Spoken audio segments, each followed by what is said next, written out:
As a Taurus, at my engagement my father renounced me, so I exposed a family secret which upended all at my engagement celebration. My father, Sterling Thorn, lifted his champagne flute. I anticipated remarks about profound affection, unwavering devotion, perhaps even an acknowledgement of his pride.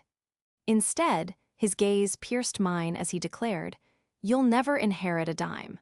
You're not truly my lineage." The room became still. The gentle clinking of glassware ceased midair. Conversations dissolved into fragmented whispers. Even the DJ fumbled, and the background melody faded into an uncomfortable quiet. I didn't flinch. I didn't even lower my own glass. I simply offered a practiced smile, the one I'd perfected over years, a shield for everything I truly felt. "Since we're revealing family secrets," I stated, my voice carrying just enough to cut through the stunned silence, "I have one of my own." With that, I reached into my small evening bag and produced a stark white envelope. Across the polished mahogany, my stepmother, Genevieve Dubois, her impeccable smile, a facade she wore like a suit of armor, began to falter. Her knuckles whitened around the stem of her wine goblet. Her eyes darted from my father to me, calculating, searching. She recognized the weight of what I held, but I didn't open it. Not yet. This wasn't the moment for a full detonation of truth. No, this was the moment to light the fuse. I could feel every pair of eyes fixed on me. Longtime friends, distant relatives, esteemed colleagues from Ethan's law firm. Some leaned forward, eager for the ensuing drama. Others looked visibly uncomfortable, unsure whether to retreat to the restroom or remain for the spectacle. Ethan Blackwood, my fiancé, stood beside me, his hand resting reassuringly on my lower back. I sensed the tension in his fingers. He didn't know the complete narrative, not every detail, but he trusted that I wouldn't act without substantial cause. "Don't fret," I said softly, a subtle curve on my lips. "We'll return to dinner momentarily. But since my father has chosen to update the family archives publicly, I believe it's only equitable that we all depart tonight knowing the unvarnished truth." A low murmur spread. Smartphones emerged, their quiet, sneaky recording lights blinking discreetly in the reflection of wine glasses. I didn't care. In fact, I counted on it. One might wonder what kind of person, a Taurus no less, stands amidst her own engagement party, in a designer gown beneath strands of twinkling fairy lights and crystal chandeliers, hinting at a scandal potent enough to silence an entire banquet hall.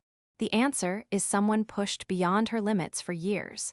Because that evening wasn't merely about Sterling's cruelty. It was about a lifetime spent on the fringes of the family he built without me. My father, Sterling Thorn, had always prioritized control over genuine connection. He was the type who could subtly transform a casual dinner into a cross-examination, leaving you feeling interrogated over dessert. When my mother, Clara, passed away in a car accident when I was 6 years old, he remarried with disconcerting haste. 6 months later, Genevieve was in our residence, rearranging furniture, consigning my mother's cherished possessions to storage, and flashing a forced smile through every introduction. To the outside world, Genevieve was flawless. Elegant, graceful, the kind of woman who never had a single hair out of place, and could charm a room with just a few well-chosen words. But behind closed doors, she consistently reminded me of my place. "You're fortunate your father kept you here," she'd casually remark, flipping through glossy magazines in the living room. "Most men in his position would have sent you to a boarding school." My father never interceded. He would simply adjust his tie, remaining silent, as if his quietude could erase the sting of her words. Upon turning 18, I moved into my own apartment, working 2 part-time jobs to finance my university education. I convinced myself I was finally free. Yet, in truth, my father's shadow and Genevieve's manipulative presence followed me everywhere. In the altered way people treated me once they discovered my family lineage. In Genevieve's uncanny ability to know details about my life she shouldn't have. The white envelope I clutched that night had been with me for weeks. It contained the findings of months of quiet investigation, a revelation that would shatter Genevieve's carefully constructed image and leave my father with no illusions about the woman he'd chosen over his only daughter. I hadn't intended to use it at my engagement party. My desire was for the night to focus solely on Ethan and me. But when my father chose to publicly humiliate me, to declare before everyone that I was neither his blood nor his legacy, he inadvertently handed me the stage I, as a persistent Taurus, never knew I was waiting for. The air in the room crackled with anticipation. My pulse throbbed in my fingertips. "Eleanor," my father said, his voice low but sharp, "put that away. This isn't the proper time." I tilted my head just slightly, mimicking Genevieve's own dismissive gesture before she delivered a cutting remark. "Oh, I think it's exactly the time." Gasps rippled through the gathered crowd. Genevieve's hand slipped from her wine glass to her lap, where it clenched into a tight fist. I didn't open the envelope. Not yet. Instead, I carefully slid it back into my clutch and offered another sweet smile. "Let's enjoy dinner," I suggested. "We can discuss this further after dessert." Just like that, the charged atmosphere shifted. Guests slowly resettled. Conversations resumed in hushed, uneasy murmurs, and the celebration continued. But every single person in that room now understood one thing: something momentous was imminent. And when it arrived, no one would leave untouched. People often assume betrayals occur in a single explosive moment, that relationships shatter from one argument or error. But in my family, it was a gradual erosion. When my mother, Clara, was alive, our home possessed an immeasurable warmth. She had a knack for making ordinary days feel extraordinary. Blueberry pancakes for dinner on rainy afternoons, handwritten notes tucked into my lunchbox, music playing as we cleaned together. When she died, it was as if all color drained from the world. Sterling didn't weep at the funeral. He stood perfectly upright, jaw clenched, shaking hands like a business meeting. I didn't comprehend it then, but that was his coping mechanism, shutting everything out before it could wound him. For 6 months after, it was just the two of us. Dinners were quiet, but I tried to believe we'd eventually return to some semblance of normalcy. Then Genevieve appeared. I first encountered her in our kitchen. I returned from school to find a stranger in a silk blouse, casually leaning against the countertop, as if she'd always belonged there. She was laughing at something my father had said, that laugh that would later grate on my nerves like fingernails on a chalkboard. "Eleanor," my father announced, his tone so formal it made me stand straighter. "This is Genevieve. She's a friend." Genevieve crouched to my height, her expensive perfume reaching me before her smile. "Oh, you're even prettier than Sterling described," she said, as if appraising a doll. I remember thinking she was beautiful. Perfectly coiffed hair, ruby red lipstick that never seemed to smudge. But her eyes didn't align with her smile. They were cold, sharp, assessing. Within weeks, she wasn't just visiting, she was staying overnight. A month later, her belongings occupied my mother's closet. By the end of the year, they were married. Initially, she attempted to charm me. Shopping excursions, small gifts, girl time that was essentially her parading me before her friends. But when my father was absent, her demeanor shifted. "You should be grateful your father kept you," she'd remark offhandedly, flipping through a fashion magazine. "Other men would have sent you away." I'd force a laugh as if it were a joke, but my stomach always tightened. Over time, the house transformed. Walls once adorned with family photographs of my mother and me were replaced by glossy portraits of Genevieve and Sterling, staged like magazine spreads. My mother's cherished armchair was relegated to storage. The kitchen, once redolent of cinnamon and fresh bread, now smelled only of the expensive scented candles Genevieve ordered in bulk. But the most profound change wasn't in the Dacre. It was in my father. He'd always been reserved, but now he seemed utterly disconnected. When I tried to speak about school or friends, he'd nod politely, like a stranger on a train. When I joined the debate club, he congratulated me as if I'd received a minor promotion at work. Genevieve, meanwhile, had mastered the art of exclusion. Dinner conversations revolved around her social calendar, her philanthropic endeavors, her friends' vacation homes. I learned to sit quietly, to blend into the background, because any attempt to participate was met with a polite but firm, "That's not really pertinent, dear." When I turned 18, I moved into a modest apartment across town. My father didn't protest. Genevieve congratulated me as if I'd landed a job in another city. "Independence is beneficial for you," she chirped. "Besides, you can't rely on your father forever." I worked part-time at a coffee shop while pursuing a business administration degree at the local university. I rarely saw them, except for holidays or the infrequent formal dinner. Those dinners were consistently the same. Genevieve playing the perfect hostess, my father engaging in polite conversation, me counting the minutes until I could depart. Then, 2 years ago, I noticed something. It was at a charity gala Genevieve had orchestrated. I was there primarily out of obligation, wearing a dress I couldn't truly afford but needed to appear appropriate in. As she worked the room, I observed her enchanting donors, laughing a little too long at certain men's jokes, leaning in just a fraction too close. This wasn't unusual. Genevieve was a known flirt. But that night, I saw her with someone I recognized. Maxwell Sterling, a prominent real estate developer with whom my father had done business for years. They slipped onto the balcony together, laughing. 10 minutes later, they reappeared, both slightly flushed. My father either didn't notice or didn't care. I did. That night planted a seed of suspicion I couldn't dislodge. Over the subsequent months, I began to discern patterns. Genevieve's lunches with friends often coincided precisely with Max's business trips into the city. The late-night phone calls she took in the study with the door tightly shut. The sudden appearance of new, unexplained jewelry.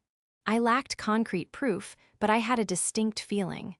And feelings, as I've learned, are the genesis of all great revenge narratives. By the time Ethan proposed, I had almost let it go. My life was progressing. I was building something distinct from my father and Genevieve's world. But then Genevieve began inserting herself into my wedding arrangements, making decisions for me, inviting strangers, dismissing my ideas with that sweet, insidious smile. I realized then that I wasn't truly free of her. She still saw me as something to manipulate or erase. So, I began digging, quietly, methodically. And when I finally unearthed what I was searching for, I placed it in that envelope. The very same envelope I brought to my engagement party. The one that made her smile vanish the instant she saw it. If there's one lesson I absorbed from growing up with Genevieve, it's that she chronically underestimated me. She perceived me as quiet, believing I kept my head down out of timidity. In reality, I was observing. And if you watch people long enough, they invariably reveal themselves. The first significant crack appeared on a Tuesday afternoon. I had stopped by my father's residence to personally deliver some engagement party invitations. Genevieve was supposedly out for her regular luncheon with a friend named Bethany. Her social calendar always seemed crammed with such lunches. Too many, in fact, for someone who never seemed to know much about Bethany when I inquired. I pulled into the driveway and noticed her luxury sedan was absent. Inside, the house was silent, but on the kitchen counter lay a small, open jewelry box, revealing a dazzling diamond bracelet. It wasn't my father's taste, too ostentatious, too contemporary. The sales receipt was still nestled inside, paid for by M. Sterling, Maxwell Sterling. I stood there, fixated on the receipt, my mind racing. Perhaps it was a donation for a charity auction. Maybe my father had asked him to pick it up. I might have believed that, had I not also noticed the date and time. 2 days earlier, precisely when Genevieve had claimed to be getting her nails done. From that moment, I ceased trying to convince myself that nothing was amiss. I needed answers, and I knew better than to confront her without undeniable proof. The following week, I ensured I was in the vicinity during one of her declared lunch dates. I parked across from the restaurant she'd named to my father, but she never appeared. Instead, at exactly 12:15 p.m., I observed her emerging from a parking garage 2 blocks away, wearing sunglasses despite the overcast sky, and slipping into a black Mercedes-Benz that pulled up beside her. Maxwell Sterling was at the wheel. I maintained a sufficient distance to remain unnoticed. They drove across town to the Grandview Suites, one of those opulent, five-star establishments with private entrances. They didn't reappear for 2 hours. I wish I could say I felt shock, but mostly it was a heavy, sinking confirmation. Like the answer to a question I'd been avoiding was finally too loud to ignore. And I resolved then that if Genevieve was going to dismantle my family again, it would be on my own terms. I began subtly. Whenever I visited my father, I'd excuse myself to make a call and walk past Genevieve's study. She guarded that room like a fortress, but she was careless about leaving items on her desk. One afternoon, I spotted a folded receipt from a boutique hotel in the city. Same initials, MS, same recurring pattern. Another time, I overheard her on the phone in the garden, laughing in that distinctive way she reserved for Max. She didn't see me, or perhaps she didn't care. I started taking photographs, quietly, methodically. A blurry shot of her entering Max's car. A close-up of the hotel receipt. Screenshots of public social media, posts from Max that precisely matched her lunch days, him in a hotel lobby, her mysteriously unavailable. The most damning evidence came by sheer accident. One Saturday, my father requested I drop off some legal files at the house while he was at a golf tournament. Genevieve was supposedly out of town, visiting her sister. Yet, as I pulled into the driveway, Max's Mercedes-Benz was unmistakably parked at the side of the house. I killed my engine and sat there for a moment, my heart pounding. Through the living room window, I could see them. Genevieve leaning against the back of the sofa, Max close enough to brush her hair. He said something that made her laugh and playfully swat his arm. That was when my stomach churned, because she wasn't just wearing any outfit. She was wearing my mother's silk scarf, the one that had vanished years ago. That scarf made it intensely personal. I took a photo through the gap in the curtains. My hands were trembling, but I ensured the image was clear. Genevieve's face, Max's face, the scarf. It was no longer just about infidelity. It was about profound disrespect, about systematically erasing my mother's memory from our family, piece by painful piece. After that, I escalated my investigation. I approached a friend who worked in administration at a private lab, discreetly inquiring if they could perform a paternity test if I supplied samples. She raised an eyebrow but asked no questions when I explained it was for family peace of mind. I had no children of my own, but Genevieve had a son with my father, Leo. He was 12 years old, quiet, a bit shy. I'd always had a fondness for him. And for years, I'd heard whispers about his striking resemblance to an old friend of Genevieve's.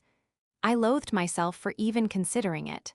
But if Genevieve had lied about one fundamental truth, who knew where the deception ended? I waited until Leo stayed with me one weekend while my father and Genevieve were vacationing in Paris, France. I collected a used straw from his juice box. Later, I borrowed a comb from my father's bathroom. 2 weeks later, the results arrived. Not a match. When I saw the official envelope, my hands turned ice cold. I had sought proof of an affair, and instead uncovered something far more significant. Something that would shatter every illusion my father held about his marriage and about his own child. That envelope was the very one I carried into my engagement party. And I knew, deep down, that Genevieve saw it not as paper, but as a loaded weapon. Dinner tasted like ash. I chewed, nodded politely at compliments about the floral centerpieces, laughed hollowly at small talk about wedding venues and cake flavors, all the while feeling the envelope pressed against my ribs like a second heartbeat. The string lights over the garden buzzed softly. A gentle breeze lifted the hems of dresses and carried whispers from table to table. Ethan leaned in. "You don't have to do this tonight," he murmured, his fingers lacing with mine under the tablecloth. "I didn't plan to," I whispered back, but he chose the timing. Across the lawn, my father held court at a cluster of tables, chin held high, cufflinks gleaming, recounting a story about a corporate merger everyone had already read about in the Wall Street Journal. Genevieve stood half a step behind him, one hand resting on his shoulder, the other clutching a glass of Sauvignon Blanc she barely touched. She laughed at all the appropriate moments. Her smile had recovered its composure, but it never reached her eyes. Every few minutes, she'd flick her gaze toward me, confirming the envelope's continued presence, assessing if this wasn't merely a bluff I'd put away during the main course. The band shifted from upbeat jazz to something more mellow. Servers cleared dinner plates. Dessert, pistachio semifreddo with fresh raspberries, arrived like a peace offering I had no intention of accepting. The DJ tapped the microphone. "We'll open the floor for toasts in a few minutes. If anyone would like to." "I would," I announced, rising from my seat. My chair scraped lightly on the flagstone patio. Conversations dimmed, then softened into the expectant hush of an audience sensing an imminent plot twist. Ethan squeezed my hand once, a silent message of support, then released it. "I'm here," he whispered. I crossed the lawn, the train of my gown rustling softly behind me. When I reached the microphone, I didn't immediately look at my father. My gaze swept over my guests. My close friends, Ethan's colleagues, neighbors from my apartment building, a handful of distant relatives who still sent holiday cards. The people who knew fragments of me, but not the complete narrative. "Thank you all for being here," I began, my voice steady. "Tonight is meant to be about love and new beginnings, and it still is. But before we proceed, I need to correct the record." A ripple of anticipation moved through the crowd. The fairy lights reflected like tiny constellations in the champagne flutes. "My father," I said, finally meeting Sterling's eyes, "announced earlier that I'm not truly his and that I'll never inherit a dime. He chose a public setting to disclose something intensely private. I won't match his cruelty, but I won't pretend it didn't happen." Genevieve stepped forward a fraction, her manicured fingers tightening on his shoulder. "Eleanor, darling, I'll be brief," I stated, and the controlled softness in my voice silenced her. "First, biology doesn't define a family. Care does, showing up does, keeping promises does. My mother, Clara, exemplified all of that. I am her daughter in every way that truly matters." I let that statement sink in. A few heads nodded, Ethan's mother, my university friend Maya, even the florist who had lingered to pack up. "Second," I continued, turning slightly toward Genevieve, "since we're revealing family secrets, I desire clarity, not spectacle, so I will present this." I lifted the envelope. "And then I'm asking all of you for one thing, kindness to a child who had no choice in any of this." Genevieve's perfect smile shattered like glass under pressure. I slid the documents out, not with a dramatic flourish, but with the practical movement of someone filing a report. "These are hotel receipts and photographs," I said, placing the images face down on the small cocktail table beside the microphone. "They document repeated meetings between Genevieve and Maxwell Sterling over the past year. Dates that align precisely with times she informed my father she was at luncheons or salon appointments. There's also a gift receipt for a diamond bracelet, purchased by Mr. Sterling and delivered to our home." I didn't lift the photos. I didn't need to. I didn't need to describe them. They spoke volumes. A hush descended so complete I could hear the papers settle. My father stared at the envelope as though it had grown fangs. "And this," I said, lifting the second sheet, "is a laboratory report. I obtained it because rumors have been wielded as weapons in my family for years, and I desired truth. It is not a plaything. It is not for social media. It states that my father is not the biological parent of Genevieve's son." A single collective gasp, drawn in by dozens of people simultaneously, became a palpable gust of wind. I kept my voice perfectly level. "Leo is 12. He is gentle, he loves chess, science fiction, and blueberry pancakes. This is not his fault. If you take anything from tonight, let it be that. Do not punish a child for the deceptions of adults." From somewhere, a fork clinked against a plate. No one moved to retrieve it. Genevieve found her voice first. "You had no right," she choked out, her throat tight. "This is a private matter. You violated—" "I protected myself," I countered, "from being erased. From being told, yet again, that I don't belong in the family my mother built. I didn't publish anything. I didn't send it to reporters. I came to the people whose trust has been traded like currency at this table for years and told them, "Stop lying to each other." My father's jaw worked as if he were chewing gravel. "Eleanor," he said, and I had to look at him then because it was both my name and a bewildered question. When you chose Genevieve's image over my reality," I stated simply. "When it became clear that the silence you call dignity had transformed into complicity." He stared at the papers but didn't touch them. Behind him, two of his law partners avoided each other's eyes. Maxwell Sterling was conspicuously absent, conveniently in Chicago. The empty space where his place card sat at our table suddenly felt deafening. Genevieve took a breath and attempted a conciliatory tone. "Sterling, this is a misunderstanding. She's misinterpreted." "Don't," I interrupted, not sharply, but with absolute finality. "Please don't make me recite dates and room numbers and times in front of my friends and his colleagues and my grandmother's bridge partner. Don't make me name the scarf you wore while you stood in my mother's living room with someone who wasn't your husband." Genevieve's face drained of all color. Somewhere near the back, a woman whispered, "Oh, my word."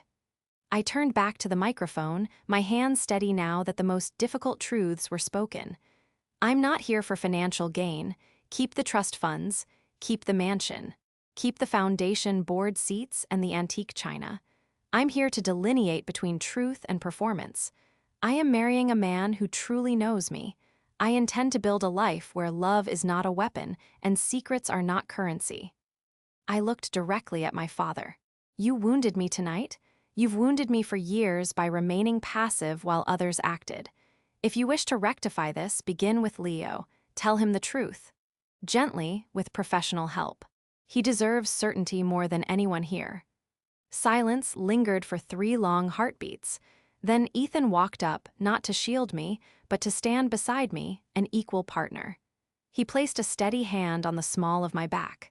"We'd like to invite everyone to give us a few minutes," he said into the microphone, his voice calm. "Please enjoy coffee and dessert inside. We'll rejoin you soon." Chairs scraped. A tide of guests moved toward the house, some glancing back, most grateful for the clear instruction. When the lawn thinned to just family, I lowered the microphone and faced them without its protection. "I won't discuss the documents further tonight," I stated. "There are lawyers and therapists for that, but the pretense ends here." My father looked years older than he had an hour ago. He nodded once, a small, broken movement. "I hear you," he said, his voice raw. "For the first time, I believe." Genevieve opened her mouth, closed it, then picked up her clutch. She walked past me without a word. Her heels tapped like a metronome, counting down a song that had finally reached its end. I exhaled, the fairy lights hummed. Somewhere inside, the band began playing again, slower, more gently. Ethan's fingers interlaced with mine. "It's still our engagement party," he said softly. "It is," I agreed, surprised to find I meant it. "And it's the first honest one I've ever attended." I awoke to the insistent vibration of my smartphone dancing off the nightstand. For a fleeting second, I couldn't recall the day. Then my body remembered before my mind did.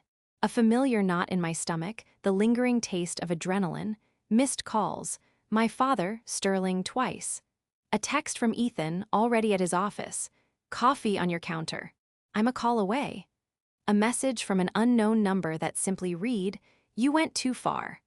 I blocked it without responding. I stood in the quiet of our kitchen, hands wrapped around the warm ceramic mug, replaying the garden lights, the sudden hush, Genevieve's face when I mentioned the scarf. It didn't feel like a triumph. It felt like carefully extracting a deep splinter you'd pretended wasn't there, relief edged with lingering soreness.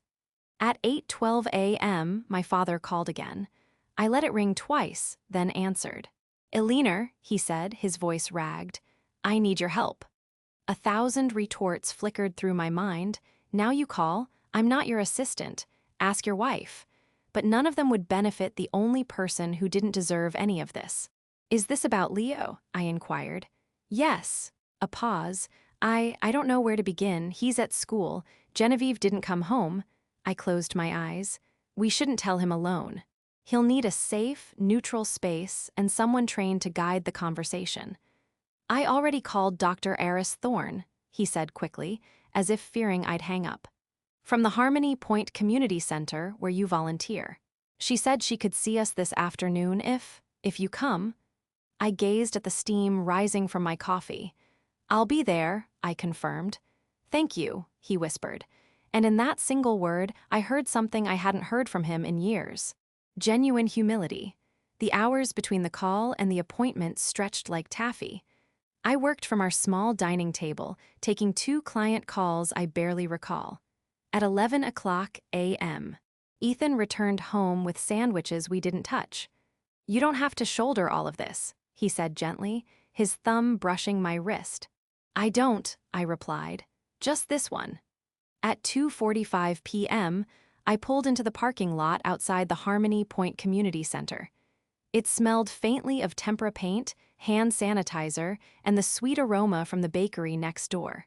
I'd sat with dozens of children here, listening as they tried to articulate feelings too immense for their young bodies. It felt profoundly different to arrive as a family member involved in a crisis. My father was already in the lobby, his expensive suit wrinkled, eyes red-rimmed. He stood when he saw me, and for a second he looked as though he might embrace me, then thought better of it and shoved his hands into his pockets. We weren't at the stage for hugs yet, maybe someday. Thank you for coming, he said. I'm here for Leo, I stated, watching the flinch ripple across his face. Then I softened my tone. And for you, if you'll truly listen. He nodded too rapidly. Leo arrived on the after-school bus, backpack slung over one shoulder, hair clinging to his forehead beneath a too-large hoodie.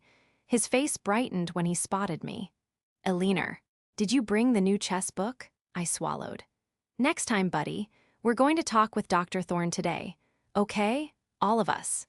His eyes darted from me to my father and back, reading the room with the swift intuition of a child who learned early to gauge emotional weather from adult expressions. Am I in trouble? No, I said immediately. You didn't do anything wrong.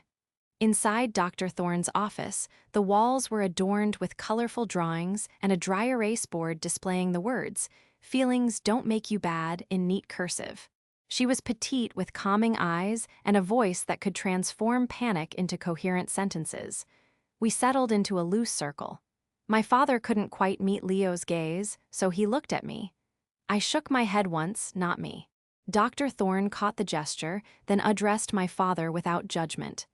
Sterling, you requested this. You can begin. I'm here to help you say it clearly and kindly. He took a breath that sounded painful. Leo, he began, turning to face him, I love you. That is true in every way that matters. I am your dad by choice and by every day we've spent together. That will not change. His voice wavered slightly. But there is something about your biology I didn't know and just learned. Leo's hand stilled on the strap of his backpack. What do you mean? Dr. Thorne leaned in slightly. Sometimes adults discover new information about families. It can be unsettling, but it doesn't change who shows up for you. My father swallowed. I learned that I'm not your biological father. For a second, Leo's face went blank, and I remembered science lessons, how children categorize the world. Then he frowned. So, am I adopted? No, my father said quickly. I signed all your birth papers. I've raised you since the day you were born. That's still true. But biologically, your mother and I need to talk to you about who your biological father is. Leo stared at his sneakers. Is it someone I know? His voice was barely a whisper. My father glanced at me, then back at Dr. Thorne. She nodded, offering both a prompt and a choice. We don't have all the answers yet, he said carefully. We need to talk to your mom. But you didn't do anything wrong. You are loved by me, by your sister. That's real. Leo's eyes welled up, and he blinked hard, as if trying to force the tears back. I moved my chair closer but didn't touch him until he leaned into me first. Then I wrapped an arm around his shoulders, the way I'd wished someone had done for me at 12, when the world felt fragile and overwhelming. Dr. Thorne guided us through concrete next steps. Names of a child therapist Leo could see weekly, a suggestion not to disrupt his routines, to add nightly check-ins, and that school be notified only if Leo desired support. Keep his world as predictable as you can, she advised my father. Disclose the truth in age-appropriate increments and answer questions as they arise. Don't overwhelm him. When we stood to leave, Leo tugged my sleeve. "Are you still my sister?" he asked, his eyes searching mine. "Yes," I said, and if my voice cracked, no one corrected me. Always. Outside in the pale winter sunlight, my father paused beside my car. "Thank you," he said again, quieter. "You were right about doing this with professional help. I would have made a complete mess of it." I leaned on the car roof, keys in hand. "You can make a lot of mistakes and still be a good parent if you keep choosing the child," I said. "Keep doing that?" He nodded, then winced. "Genevieve called," he said. "From a hotel, she wants to talk privately." "Her lawyer emailed too," he added. "Of course he did. Of course she did. You need your own counsel," I advised. "Someone who represents you, not the firm, not your pride." I hesitated. "And Dad, don't let her coerce you into silence. If you're tempted to protect her image, remember who bears the cost." He closed his eyes as if the light hurt him. "I won't," a beat. Can I call you after I speak with her?"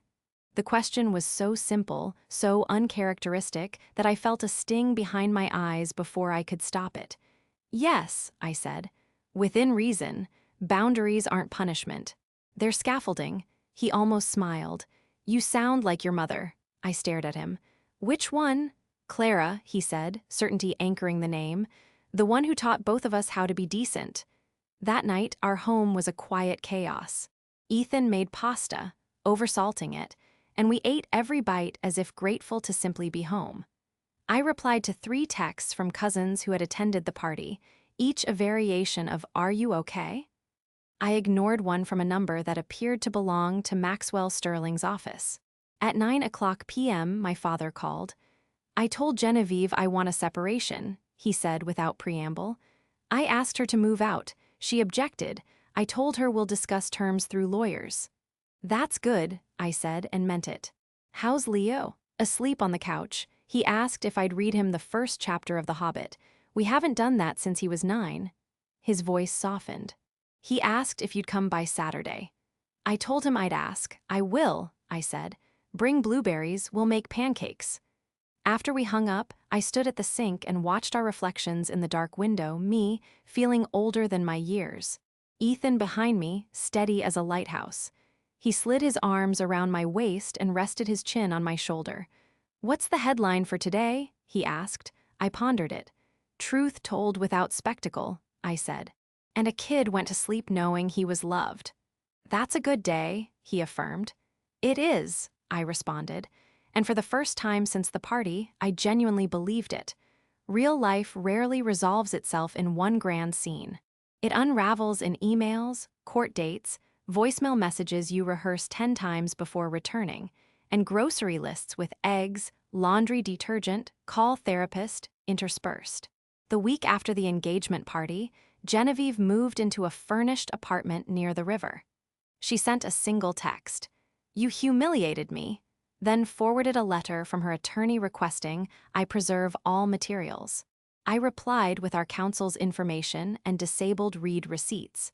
That became a recurring theme: answer what demands an answer, starve what craves only a reaction. My father retained his own lawyer, an attorney from outside his firm, to avoid conflicts of interest. Within a month, he filed for legal separation and requested a court-ordered paternity test for Leo. The private lab report I'd obtained had provided direction. The court-ordered test gave it official standing. The result matched the first, not the biological parent. Leo's therapist suggested a careful, phased plan for disclosure beyond what we'd already shared. He would meet with his school counselor once a week, maintain stable routines, limit exposure to adult conversations, and, if he wished, have a supervised introduction to his biological father. He did not wish. "Maybe later," he'd said, forehead pressed to my shoulder, "when I feel solid again." Maxwell Sterling, for his part, attempted to manage the situation like a public relations crisis.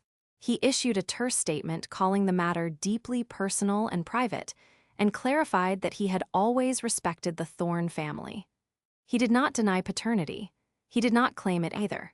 His lawyers communicated with my father's lawyers behind closed doors. I didn't inquire about the intricate details. I only asked whether Leo's well-being remained the central focus. My father confirmed it, and for once, his actions aligned with his words. The separation evolved into a divorce petition by late spring.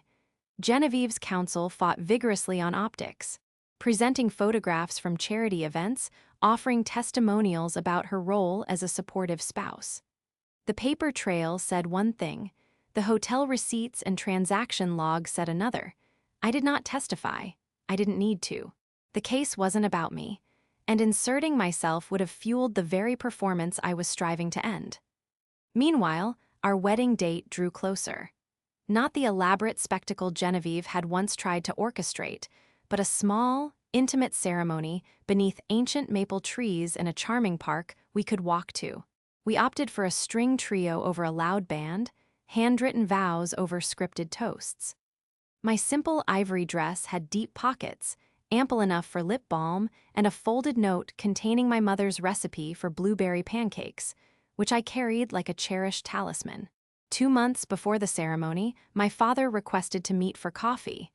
He arrived early, his hair a little shaggier, his suit pressed but looking well-worn. He placed a pristine white envelope on the table between us. "I once made a mistake by starting a conversation with you through money," he said. "This isn't that, it's paperwork." He slid it closer. "Healthcare proxy, emergency contact forms. A letter to Leo's school authorizing you to pick him up anytime. It seems insignificant, but to him, it matters." I signed. It did matter. Small, practical acts of kindness often achieve more than grand speeches ever could. He didn't mention the engagement party. He didn't offer a theatrical apology. He articulated his past wrongdoings in clear, concise sentences, and then followed those sentences with meaningful actions. On Tuesdays, he took Leo to chess club and allowed him to lose without interfering. On Thursdays, he left work early, cooked dinner badly at first, improving with practice, and asked questions that weren't interrogations. On Sundays, they planted herbs in mismatched pots on the kitchen sill and named them ridiculous things. Sir Basil, Queen Mint, because laughter helps things grow. I remained in my role, sister, not savior, advocate, not arbiter. I learned to say, I can help with that. And just as importantly, that's not mine to carry. Boundaries ceased feeling like restrictive walls and began to feel like well-defined doorframes, spaces you pass through with conscious intent. Genevieve requested unsupervised time with Leo. His therapist recommended a gradual schedule. Short visits in public places initially, no overnight stays until trust was reestablished, no introductions to new friends without prior discussion. Genevieve formally agreed, but in practice, she struggled. The first time she saw him, she brought gifts he didn't want and posed questions he couldn't answer. When he cried, she panicked, called him ungrateful, then cried herself. Progress emerged later in smaller, subtler ways. A quiet hour at the library, a walk where she listened more than she spoke, a text afterward that didn't demand anything in return. Healing rarely resembles triumph. It looks like people consistently trying again without demanding applause. As for Maxwell, months elapsed before he requested to meet Leo, with the therapist present. They sat in a room with plush chairs and a box of tissues, 3 individuals and a facilitator. Leo looked at his shoes, then at my father, who offered a small nod that conveyed, "You choose." He chose to stay for 15 minutes. They discussed science fiction. When time elapsed, Leo stated he wasn't ready for more. Maxwell, for once, didn't push. I noted that restraint as the first genuinely decent choice I'd witnessed him make. The divorce was finalized in early summer. There was no dramatic courthouse scene, just an email with a PDF attachment and a brief message from my father. "It's done." The settlement adhered to our state's standards. Equitable division of assets, spousal support for a specified period, and a parenting plan anchored to Leo's schedule. My father offered to keep the house only if Leo desired it. He did, primarily for the kitchen sill herb garden and the chessboard. Genevieve kept her riverfront apartment and most of the contemporary art she'd selected. My mother's silk scarf returned in a box, devoid of any note. I didn't bring it inside. I stood on our stoop and tied it to the majestic maple tree that shaded our building, a quiet flag for something survived. On our wedding day, the sky threatened rain, then, with a Taurus-like change of heart, decided against it. Ethan stood beneath the maple trees, endearing in his nervousness, which somehow made his jokes worse and his face softer. My father asked if he could walk me down the aisle. I declined, but asked if he would meet me halfway. He did. We took 6 steps together, and at the 7th, I released his arm. Not out of lingering anger, but because that's where the symbolism ended and my new life began. We didn't do a bouquet toss or a garter toss. Instead, we set up a small table adorned with framed photographs. My mother, Clara, holding me at age 2, my father reading to Leo under a blanket fort, Ethan with his grandmother making pierogi. We invited guests to write one true sentence on a card and hang it from twine strung between 2 trees. By the end of the night, the lines sagged with honest words. I am trying again. I am afraid and showing up anyway. I forgive myself for not knowing sooner. When the music softened and the park emptied, my father approached, hands tucked into his pockets. Eleanor, he said, and the word no longer sounded like a question. You look like your mother. I hope so, I replied. I mean, in the way you stand in a room, he clarified, like you'll remain upright even if the wind shifts. We didn't say much else. Some truths are better lived than articulated. Leo came over the next morning and expertly flipped blueberry pancakes while Ethan playfully pretended to supervise. We ate on the floor because all the chairs were covered with jackets and discarded flower arrangements. Mid-bite, Leo looked up, a blueberry smudge on his chin. When I'm older, he declared, I want to do what you do. Burn pancakes? I teased. He shook his head, grinning. Tell the truth and still make breakfast. That, in the end, is the core message I carried from this entire ordeal. Revenge that fails to protect someone is mere theatrics. The only enduring version is boundary setting rooted in care, truth spoken without needing a grand spectacle, and decisions that keep the most vulnerable person at the absolute center. I didn't receive an inheritance. I didn't desire one. I gained something immeasurably better, a family chosen with purpose, a father learning, late but sincerely, a brother sleeping peacefully on a couch after a successful chess club meeting, and a home where secrets have no place to flourish. If you find yourself standing where I stood, on the precipice of revealing a truth that could shatter everything, ask yourself the only question that truly matters. Who will be safer if I say this out loud? Lead with that. Let the rest unfold in its own due time.